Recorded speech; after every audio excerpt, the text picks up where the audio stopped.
Olá, sejam bem-vindos ao Entre Mentes, nosso podcast de saúde mental contra o estigma.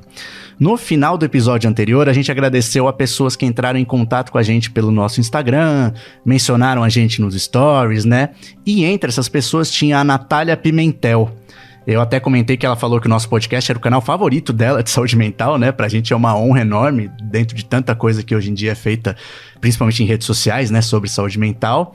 E a Natália, além dos elogios, sugeriu um tema muito interessante, que é o que a gente vai tratar hoje, que é o estado misto, ou de características mistas, né? A gente vai ver aí o nome mais correto, particularmente em transtorno bipolar. É um quadro que confunde bastante, né? Porque quando a gente vai ler sobre transtorno bipolar, geralmente a gente vê lá explicando o polo positivo, de mania, de euforia, e um polo negativo, que é mais de depressão, aquele mais pra baixo, e aí vem essa, e isso aí pode estar tudo junto também, que é o estado misto. Aí confunde tudo, né? Como é que pode ser isso? Coisas tão distintas estarem acontecendo ao mesmo tempo, né? Para explicar pra gente, a gente tem aqui o Dr. Thiago Turci, que tem uma primeira formação em psicologia e é também médico psiquiatra, que faz parte da equipe de saúde mental do Hospital Sírio-Libanês. Obrigado pela presença, Dr. Thiago. Imagina, Luiz, eu que agradeço o convite. Como eu disse, assim como a Natália, eu sou fã aí do canal, já escuto, e eu acho bem legal um espaço onde a gente possa falar de saúde mental. Quando um profissional da área me fala isso, eu dá até um arrepio, que eu, meu Deus, será que faz alguma coisa errada já em algum episódio? Ainda bem, tomara que não. Doutor Thiago, para começar, né, nos seus créditos eu falei aqui, é psicólogo e também psiquiatra. Isso é uma coisa que a gente fala, nossa, que maravilha, né? Porque a gente sempre toma como dois profissionais que precisam complementar o trabalho e é difícil a gente ver pessoas que são os dois, né? Na mesma pessoa são os dois. Queria que você explicasse um pouquinho, né? Não faz parte exatamente do nosso tema do episódio, mas aproveitando, né? Uma figura tão rara encontrar alguém que une as duas coisas, como é que são essas duas, como elas se complementam, né? Qual que é a diferença entre esses dois? Sim, Luiz, é muito interessante falar um pouco disso, né? Porque, por vezes, a gente encontra até certa rivalidade, né, entre profissionais das duas áreas, de um pensamento um pouco mais biológico, outro mais psíquico. Eu acredito sempre no bom senso entre as duas, né? Para se somar. O psiquismo, o ser humano é muito complexo, né? Então, como diz, a saúde mental ela é biopsicossocial. Uhum. A psicologia avalia, trabalha mais a questão psíquica do eu, da autoconsciência, da pessoa, da autocrítica. E a psiquiatria, também como a psicologia tem diversas vertentes, mas a gente tem um olhar também mais voltado para a biologia, para o funcionamento neurológico, de neurotransmissores, tratamento medicamentoso. Mas, sem dúvida, uma completa a outra. Aí, doutor Thiago, já entrando no tema do episódio, como eu falei, né, a gente falou, né, sobre transtorno bipolar lá atrás no episódio 2.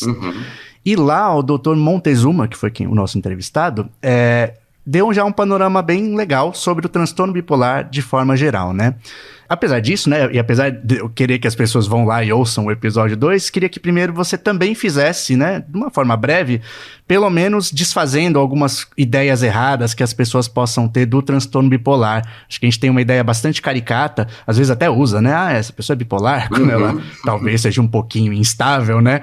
Queria que você fizesse um quadro um pouquinho mais próximo da realidade, né, como é que é de fato o transtorno bipolar. Eu sempre costumo ressaltar que na saúde mental a questão do que é normal e patológico, doença, é muito difícil. Hoje a saúde mental eu acho muito legal, está sendo mais dita, mas também tá levando muito os créditos, às vezes, de dificuldades das pessoas. Né? Hoje muita gente não é mais gulosa, é ansiosa, é compulsiva. Tudo tem um diagnóstico, né? Eu não sou mal educado, eu sou bipolar. Sim. Tem alguém para levar a culpa ali.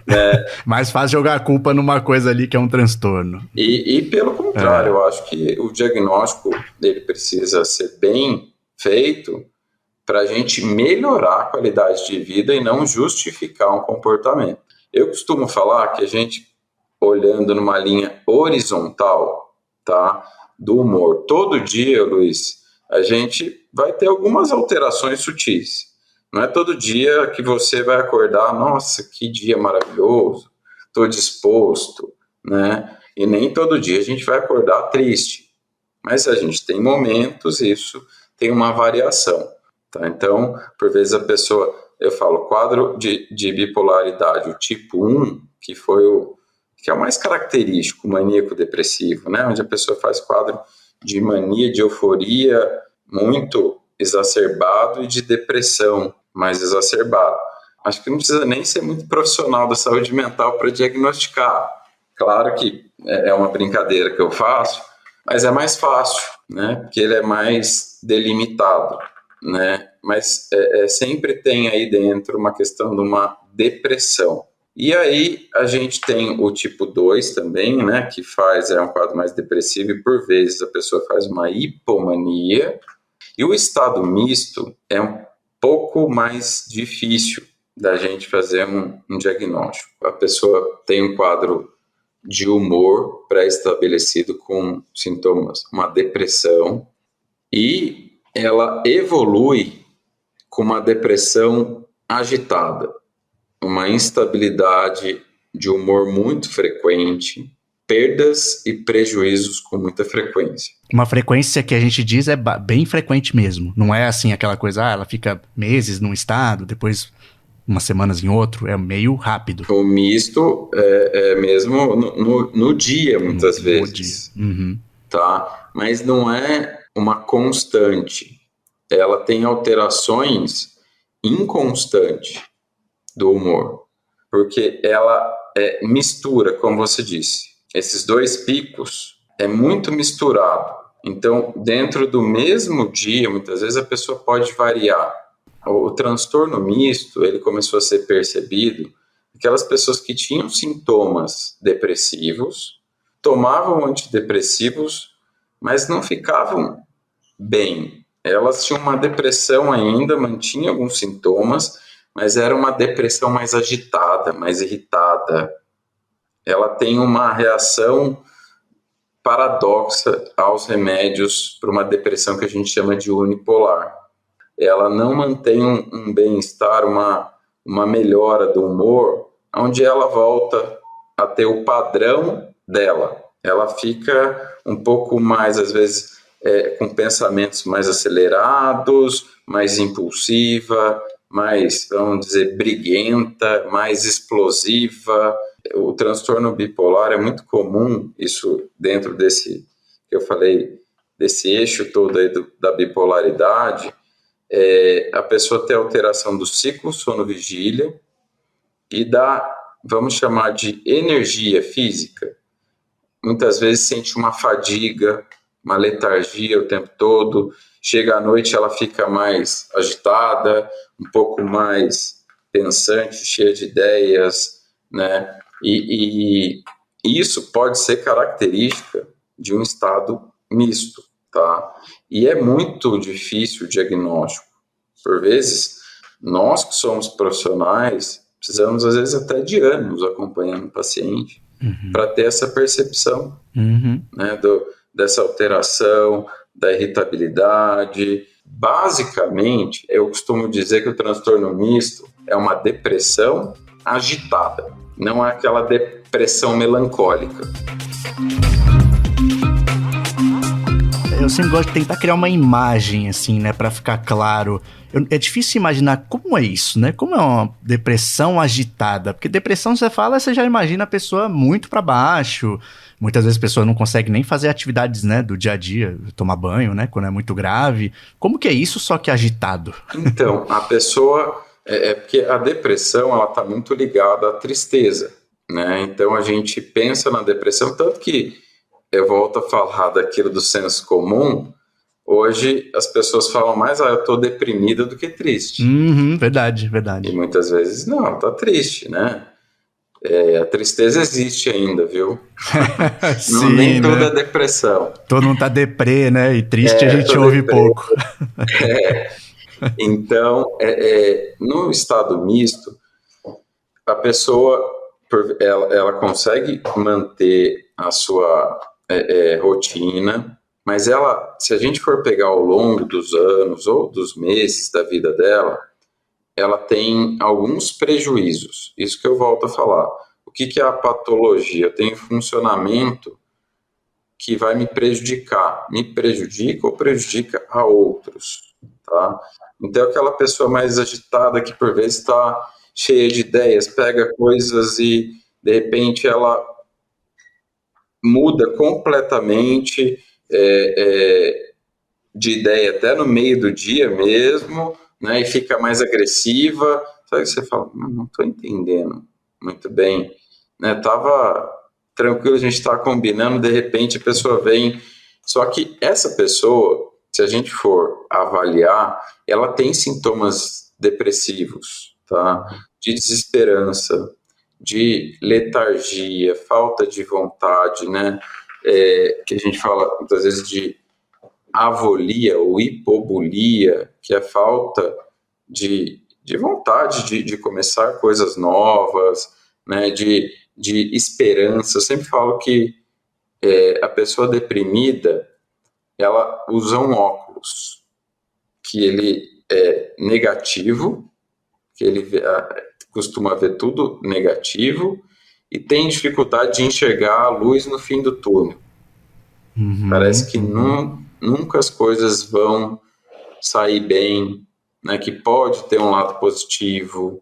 Então a pessoa fica um tanto quase que treinada, né, a enxergar a parte negativa da vida. Sim. Tá? Eu já li em algum lugar, uma coisa que me marcou bastante foi que desesperança devia ser até o sentimento que mais representa mais do que a tristeza, que na verdade acho que é o que a gente mais relaciona à depressão, né? Exatamente. O que aquele sentimento está gerando, né, de emoção na pessoa, né? Então essa questão da desesperança, que eu tá triste, né, é um sentimento.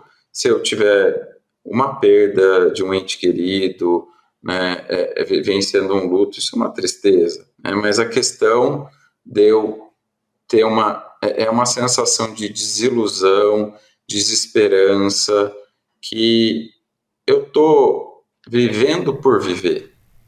Uhum. Eu falo, nossa, existindo. Existindo. A gente tem que se perguntar, mas e como eu tô vivendo? Como eu tô existindo? Sim. Uhum. A medicina tem avançado muito, né, Luiz? Sim. Eu falo, tá, a gente vai viver 200 anos, estou exagerando, mas como a gente vai viver esses 200 anos?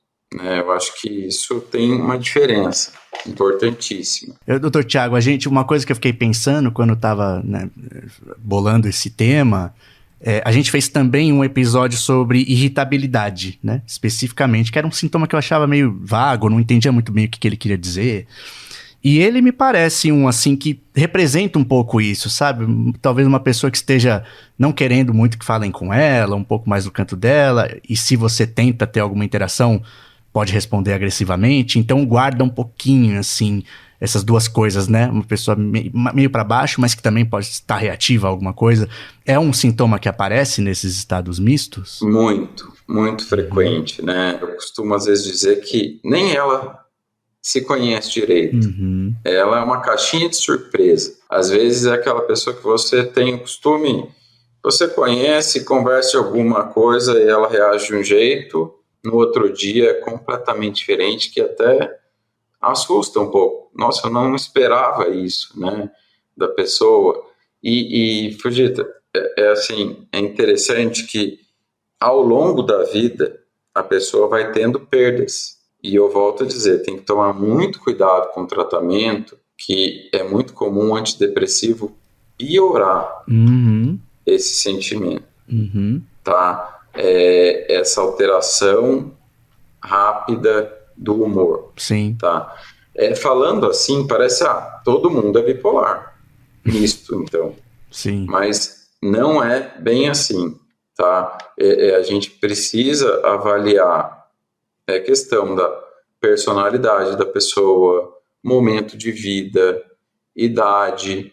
É sempre importante ressaltar que as pessoas que têm um diagnóstico de humor, ela tem aí um quadro depressivo no histórico da vida dela. Geralmente se inicia no final da adolescência, no início da vida adulta, tá? E a bipolaridade, dentre os transtornos na saúde mental, é o que tem maior carga genética. É muito importante a gente detalhar muito a vida dessa pessoa, né, a família, históricos, né? É muito comum pessoas que têm um diagnóstico aí de bipolaridade fazerem uso abusivo de álcool ou de substâncias psicoativas. Sim. Mas se a gente for a fundo, essa pessoa tem também sintomas de depressão. Então, isso que eu acho que é importante dizer, mas a dúvida é muito pertinente, porque é muito difícil de fazer um diagnóstico, tá? E uma coisa que chama atenção, no caso de transtorno bipolar, é que quando a pessoa tem o período em que ela fica mais eufórica, ela acha que ela tá bem, né? Porque ela ficou um tempo em depressão, aí quando tá em euforia, nossa, melhorei muito. Ele fica com energia física mesmo, né? Com menor necessidade de tempo de sono, ele produz mais, tá? Entre aspas, porque acaba tendo prejuízos em outros aspectos da vida. Por vezes faz gastos abusivos, né? Se coloca em situações onde ele não vai dar conta depois. Sim. Porque isso tem um tempo, né? Sim. E aí, a pessoa também, às vezes, sente falta dessa sensação. Sim. Putz, doutor, eu tô bem, mas antes eu tinha aqueles períodos que eu me sentia melhor, mas é uma falsa sensação desse ganho, né? Porque ele acaba, vamos dizer, se transformando em uma pessoa que ele não é. Só que isso depois vai ter um preço lá na frente. Vai faltar. E para o paciente, doutor Tiago, essa dificuldade de perceber, justamente porque ele se sente melhor, no estado misto acontece também? A pessoa, ou ela fica meio, ou o estado meio que de mania ou de hipomania que tá junto não é suficiente para deixar ela achando que tá bem e ter mais resistência a tratamento? Como que acontece? A crítica, né, do próprio paciente que está num estado misto, ele percebe isso ou não? Então, uma das questões do transtorno de humor, né, da bipolaridade, é a dificuldade da crítica, da autocrítica. Por isso que eu falo que tem que ser uma parceria médico-paciente. Mas eu preciso conhecer muito bem o meu paciente e não julgar, é diferente. Ele é fora do contexto, é uma pessoa mais vaidosa que tá em mania. Não é isso. Mas geralmente, Fujita, a pessoa tem essa crítica quando ela está na depressão. Aí ela procura o médico, é isso que você falou, né? Mas quando ela está bem, é muito difícil dela ter essa crítica. Ela geralmente não tem a crítica desse humor um pouco mais elevado, que está saindo um pouco da característica dela, da personalidade, do eu, tá? Porque você imagina, uma pessoa que está nessa oscilação, um dos sintomas é um pensamento de grandeza. Então, quando eu tô com a autoestima boa e tal, quer dizer, acima de boa até, né? Tá exagerada um pouquinho. É muito comum, às vezes, a pessoa... mas esse médico tá inventando, ele quer me passar remédio, ele tá... E começa, às vezes, até confabular. Pode ficar um pouco mais perceptório, porque ele acha ele não quer me liberar, né? E uma coisa, Luiz, que é importantíssimo a gente salientar, que independente de medicação e diagnóstico, todo diagnóstico a gente precisa, é muito importante a gente fazer isso com a pessoa se cuidando na parte física, alimentação, esporte, tendo uma rotina, uma disciplina. Eu falo, a gente precisa começar do dito simples, para depois a gente passar a buscar mais esse diagnóstico. Porque hoje, eu acho que a gente vive numa sociedade, a gente muito ansioso, ou eu quero um diagnóstico e tomar um remédio para resolver os meus problemas. É muito importante eu tentar organizar minha rotina, horários para dormir, horários para se alimentar, para se cuidar, né? Porque senão fica muito difícil, né? Mesmo tomando a medicação, que dentro do transtorno bipolar a gente usa mais o que a gente chama de estabilizador de humor, a pessoa, se ela não tiver uma rotina de sono, de autocuidado, ela pode abrir quadros de novo, ou de mania, ou de depressão, e tudo isso traz prejuízos, né? Tanto físico quanto social para aquela pessoa. Sim. Falando com quem convive, né, com o paciente, que acho que pode ser uma pessoa que vá, de alguma forma, em algum momento, levá-la, né, e às vezes até acompanhar numa consulta, né? O estado misto é fácil de ser verificado? Ou muitas vezes as pessoas ficam mais mesmo nos extremos e não conseguem relatar essa diferença, assim, que te levaria e te ajudaria a identificar isso é um estado misto? Então, a gente, principalmente no estado misto ou na ciclotimia, a família ou a pessoa que convive com o paciente nos ajuda muito. É aquela pessoa que às vezes deixa a família até um pouco ansiosa, um pouco refém. Eu nunca sei como que ele vai reagir. E às vezes, na consulta, o próprio paciente, ele não vai te dizer isso. Sim, né? sim. E a família faz parte, tá, Luiz, do tratamento sempre. Uhum. Né? Porque mesmo a pessoa estável, ela fazendo um acompanhamento, psicoterapia, com medicação, a gente aí tem que tomar cuidado com o outro lado, de não ficar um estigma. Então a pessoa está assistindo um filme e tal, tá dando mais risada, mais alegre. Opa, peraí. Não, tudo bem, a gente precisa dar risada, a gente precisa ficar feliz. Sim. Né? Sim. Tá totalmente compatível com o momento. Né? Ela Sim. é provocada e a família começa, às vezes tem uma briga, fica irritada, discute, tá vendo? Ó, tem que ligar pro seu médico, hein? Acho que precisa aumentar o remédio. Tudo é relativo ao transtorno daí. Tudo, né? Então, isso é um trabalho que é importante a gente fazer com a família também. Sim. Porque cria esse estigma e a pessoa, às vezes, ela se sente encapsulada com o diagnóstico. Putz, eu não posso mais fazer nada, eu não posso ter nenhuma sensação um pouquinho, né, a mais, que já vão falar que é o transtorno, né? A hipomania, mania.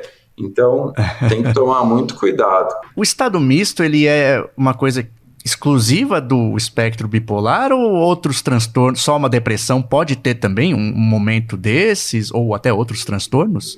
Então, Luísa, o misto, na verdade, né, a gente tem a depressão que a gente fala unipolar, tá? Que é aquela depressão mais clássica, mais melancólica que a gente comentou.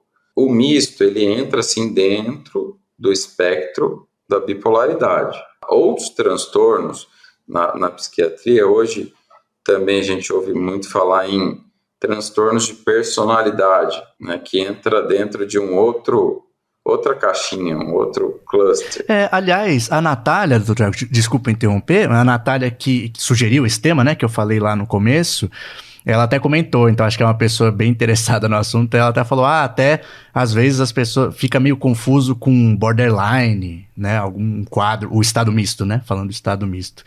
Acho que aí talvez possa ser legal fazer uma diferenciação até saindo para outros possíveis transtornos dentro da psiquiatria, né? Que podem confundir. Por si só, o misto eu já acho confuso. Aí e até pra gente, profissional, é muito confuso. Em média, Luiz, demora de 6 a 10 anos para um diagnóstico. Pois imagina, quando tem ele, né? E você falou tudo. O transtorno borderline é primo irmão gêmeo. É muito difícil. Mas, eu fiz o diagnóstico, fechei. É para a vida toda? Na saúde mental, não. Às vezes, alguns detalhes mudam e a gente percebe. O borderline, né, o limítrofe, ele e o transtorno de humor misto são muito parecidos. É uma instabilidade muito constante do humor. Essa depressão, muitas vezes, de repente isso vira do nada para uma euforia, uma irritabilidade, uma ansiedade mais agitada, mais irritada, e observar o que esse comportamento traz de prejuízo. Isso que eu sempre digo. Porque todo irritado é bipolar? Não. A gente tem questão da personalidade, tá? Não é um transtorno do humor. O humor, geralmente, tem mais a ver com neurotransmissores. Uma medicação, muitas vezes, ela tende a ajudar um pouquinho a mais do que num transtorno de uma personalidade borderline, por exemplo. E interessante que o tratamento medicamentoso das duas são muito parecidos, são praticamente iguais. Pegando essa imagem que você colocou, Dr. Thiago, do irmão gêmeo, né, transtornos gêmeos, tem algum sinalzinho que um tem e o outro não tem? Que isso é o que, ao longo de acompanhar um paciente, quando acontece isso, eu consigo trazer mais para um do que para outro? Sim, conhecendo o paciente, muitas vezes a maneira que ele costuma agir, até com o médico mesmo, a resposta terapêutica, né? Quando o paciente tem um transtorno de humor, ele tende a responder melhor e mais rápido ao tratamento medicamentoso, tá? Porque a personalidade, o que a gente chama de transtorno de personalidade, que é onde o borderline encaixa, né? Isso. É um construto do eu, da minha relação minha com o mundo, da minha visão do mundo, né? Então, a reação àquilo que é externo tende a mudar o meu humor. Mas as duas são muito parecidas. Eu costumo dizer, Fujito, que na saúde mental, todo paciente que entra no meu consultório é um novo jogo de xadrez, que eu tenho que jogar junto com ele, né? A gente vai desmistificando aquele paciente, porque você imagina, você marcou uma consulta comigo, aí no caminho aconteceram diversas coisas aí que te tiraram do sério, que deixaram você mais irritado e tal, e aí a gente começa a consulta, você pode estar ansioso, é a primeira vez que vai no psiquiatra, provavelmente você vai se apresentar de uma maneira, né, do que se fosse totalmente o inverso, percurso ok, num dia que está perto de chegar às suas férias. Sim. E o diagnóstico, ele é importante, até para o médico, para a pessoa compreender, mas não é tudo, né? Tem muitos pacientes que às vezes chegam e querem sair com um diagnóstico na mão. E provavelmente eu vou errar. Se for 50 minutos, né? Lógico, a gente tem algumas características, né?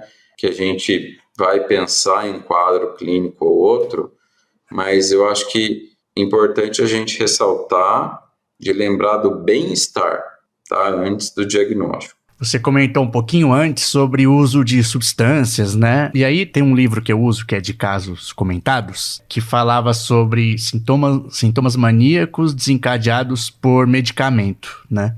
No caso, era a prednisona lá que falava no caso. Para estado misto, existe alguma coisa assim, especificamente? Algo externo que a pessoa possa ter consumido ou algo acontecido que desencadeie o estado misto, especificamente? Sim, é bastante comum, né? Drogas psicoativas, o próprio antidepressivo, né? Às vezes a pessoa está numa depressão, num estado de depressão unipolar, e começa o tratamento muito comum com o antidepressivo, e ela tem uma melhora em alguns aspectos, mas ela fica com melhora, às vezes, da tristeza, como a gente disse, mas ela mantém, às vezes, uma letargia, uma desesperança, mas aí ela fica mais irritada, mais impulsiva, com pensamentos mais acelerados. Então, e o estado misto, ele foi mais pesquisado mesmo, Fujita, até devido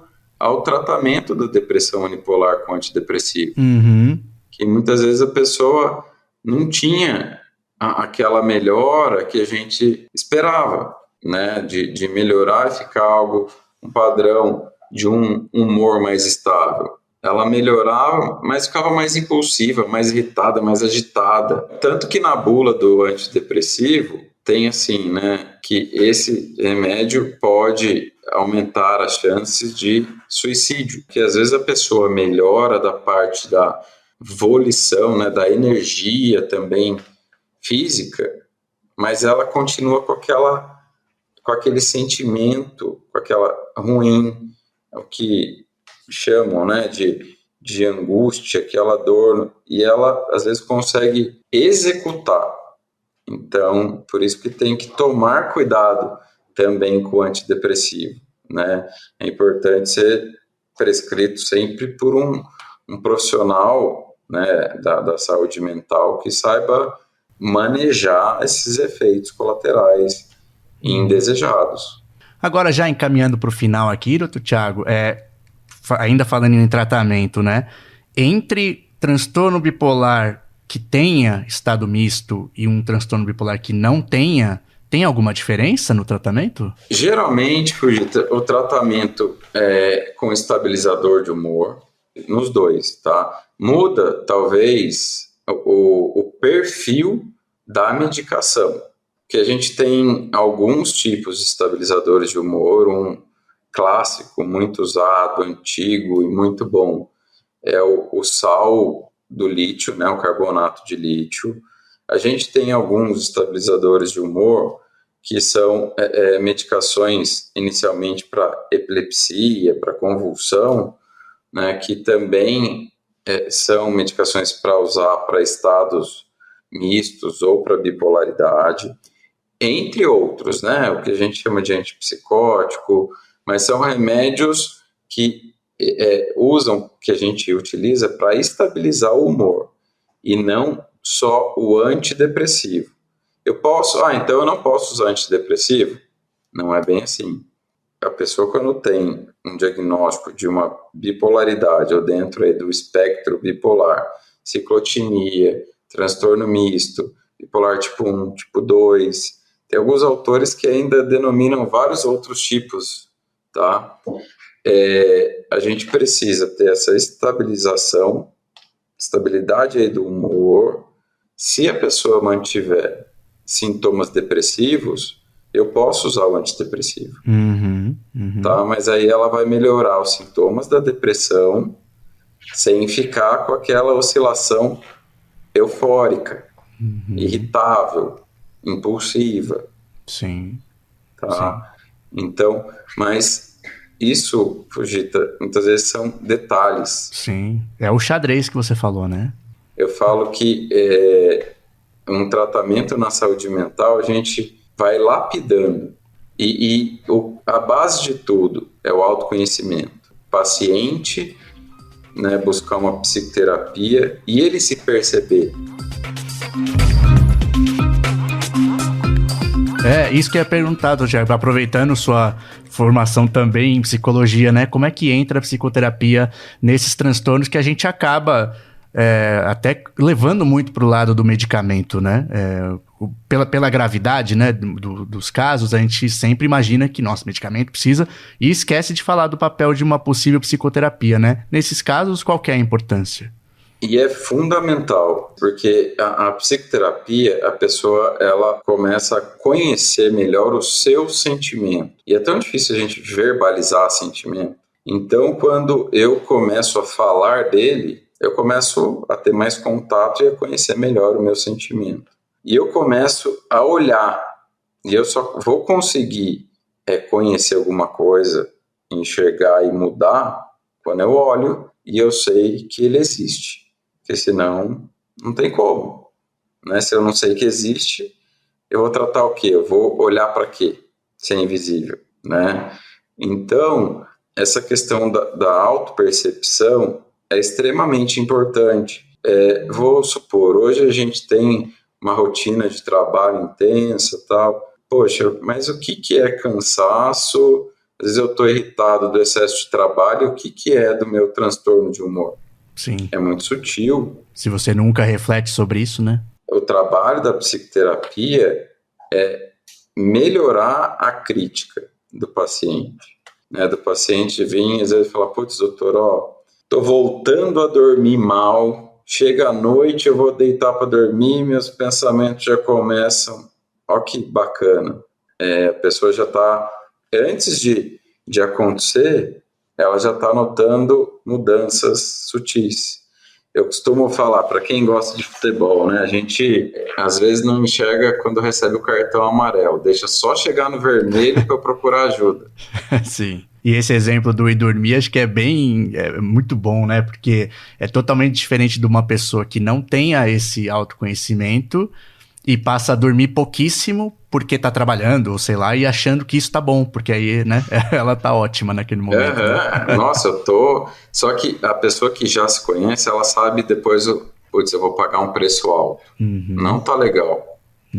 E é comum, Fujita, às vezes a pessoa depois fica envergonhada, porque ela fica mais, que a gente fala com morelado, mais piadista, brinca com todo mundo, não tem muito papas na língua, né? Tá produzindo, tá não sei o quê, mas tá com... Às vezes perde o filtro e depois ela fica mais deprimida até por questões do comportamento dela, da própria evolução da doença, mas também de atitudes e comportamentos que ela teve nesse período. Então, esse autoconhecimento, tudo isso tem um tempo, né? É um tanto demorado, mas a pessoa, quando ela se percebe, né, ela começa a ter essa avaliação sutil, ajuda muito a ele e a nós, né, profissionais. O remédio, ele ajuda a remediar uma melhora. Então, não vamos sair aí tomando remédio à torta direita, sair tratando, tudo é patológico, tudo é doença. Tá? Eu acho que a gente precisa tomar um certo cuidado com isso, com o diagnóstico, com excesso de medicamento e buscar, eu falo, sempre zelar, primeiro, o autocuidado. Até para o remédio agir bem, a gente precisa estar se cuidando. Eu costumo usar, pega um carro excelente, não sei, que aqui no Brasil acho que no mundo todo é caro, uma Ferrari. Se eu colocar um combustível ruim, vai estragar. Ela não vai ser uma Ferrari, né? Então a gente precisa se cuidar, buscar o autoconhecimento e a medicação servir para estabilizar, para manter a gente, né, nessa qualidade de vida que eu acho que é o que a gente busca. Né? Se for para viver, como a gente falou, 200 anos, que seja com qualidade. Perfeito, Dr. Thiago, como um ótimo fechamento aqui.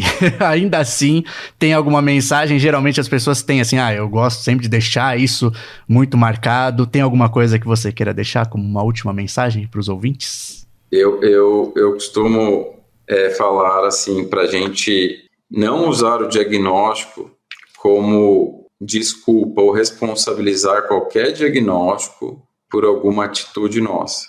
Pelo contrário, o diagnóstico ele é importante para que, se eu tiver um diagnóstico, eu tratar e conseguir amenizar aquilo que me trouxe prejuízo. E não eu continuar agindo de maneira a me prejudicar ao outro e responsabilizar o meu diagnóstico. Lembra que quem tem o diagnóstico é a própria pessoa. E isso é para a gente usar como reforço em orientação e ter mais ainda disciplina. Perfeito, doutor Thiago. Foi ótimo. Muito obrigado mais uma vez pela presença. Acho que esclareceu muito os nossos ouvintes. E a Natália, né? Pode escrever de novo pra gente. Se ela permanecer com uma dúvida, a gente chama você de novo aqui para esclarecer. Fica à vontade. Eu fico à disposição, Luiz. Obrigado. Um abraço, doutor. Eu que agradeço. Um abraço. Muito obrigado, pessoal, por terem ouvido mais esse episódio. Como vocês viram aí, né, a gente fez a sugestão de pauta da Natália Pimentel, então mandem pra gente, né, se vocês tiverem ideias, assuntos que vocês queiram que a gente trate aqui, manda pro nosso Instagram. Falando em Instagram, quero aqui fazer um pedido de desculpas, né? Que o Lucas Cabreira Leal mandou pra gente, mencionou a gente num story. Só que eu sou pessoalmente muito ruim de Instagram, então eu não vi a tempo, né? Story tem aquele negócio de expirar depois de acho que 24 horas. Então eu não sei se ele tava falando bem ou se ele tava criticando a gente. Espero que ele tivesse mandando um elogio. Se ele tivesse mandando um elogio, muito obrigado aí, né, por ter falado da gente. Se tivesse criticando, peço que mande de novo, que eu tô me disciplinando agora a ver pelo menos todo dia, uma vez, né, as mensagens e menções que são feitas pro @entrementespodcast. Esse episódio teve edição da Silmara Elis, roteiro e apresentação minha, e a trilha é do Paulo Garfunkel, nosso amigo Magrão. Obrigado, gente, e até o próximo.